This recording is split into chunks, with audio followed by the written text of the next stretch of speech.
জ্বালানি তেলের দাম বাড়লেও রাজধানীর পাম্পগুলোতে কমেনি যানবাহনের চাপ। তীব্র দাবদাহে ঘন্টার পর ঘন্টা লাইনে দাঁড়িয়ে তেল সংগ্রহ করতে গিয়ে চালকদের ভোগান্তি চরমে। তেলের এই মূল্য বৃদ্ধিতে জীবনযাত্রার ব্যয় বাড়ার আশঙ্কা গ্রাহকদের। মাথার উপর গ্রীষ্মের কড়া রোদ, তার উপর জ্বালানির জন্য ঘন্টার পর ঘন্টা অপেক্ষা।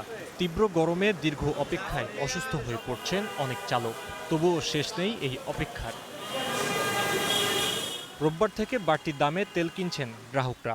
প্রতি লিটার অকটেন ১২০ টাকা থেকে বেড়ে ১৪০ টাকা, পেট্রোল ১১৬ টাকা থেকে বেড়ে ১৩৫ টাকা, ডিজেল ১০০ টাকা থেকে বেড়ে ১১৫ টাকা হয়েছে, আর কেরোসিন ১১২ টাকা থেকে বেড়ে ১৩০ টাকা হয়েছে।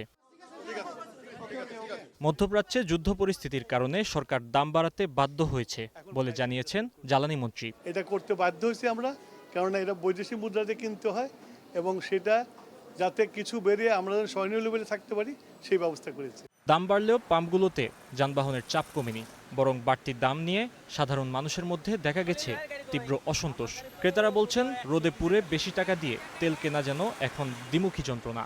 আগে সংকটে 4 ঘন্টা 5 ঘন্টা লাগছে, আর এখন প্রায় 10 ঘন্টা থেকে 12 ঘন্টা লাগতেছে। সংকট কোথায় নাই? রাত 10টা থেকে 12টা পর্যন্ত তেল দেওয়া বন্ধ করছে।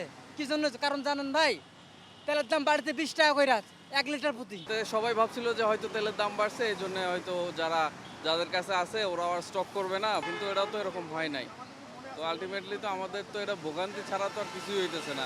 অনেক গ্রাহকের অভিযোগ, নির্দিষ্ট গোষ্ঠীকে বাড়তি সুবিধা দিতেই অবৈধ মজুত করছে অনেক পাম্প। সমস্যা এখানে যে সরকার তাদের থেকে তেল দিচ্ছে না, অনেক পাম্পে দিচ্ছে একটা গাড়ির তেল আছে, তার হাফ গাড়ি তেল দিচ্ছে, কিন্তু হাফ গাড়ি একটা গাড়ি কতটুকু সার্ভিস দিতে পারবে? 2 ঘন্টা। ওদের আলাদা একটা প্ল্যাটফর্ম আছে যেটা আপনিও জানেন না, যে কীভাবে ওরা তেলটা মজুত করে রাখে। এটা নিয়ে আপনারা যদি সচেতন হন, তাহলে আমরা সাধারণ নাগরিকরা আর এরকম ভোগান্তি দিতে পারি। দাম বাড়লেও আগের তুলনায় সরবরাহ বাড়েনি বলে জানালেন পাম্প কর্তৃপক্ষ।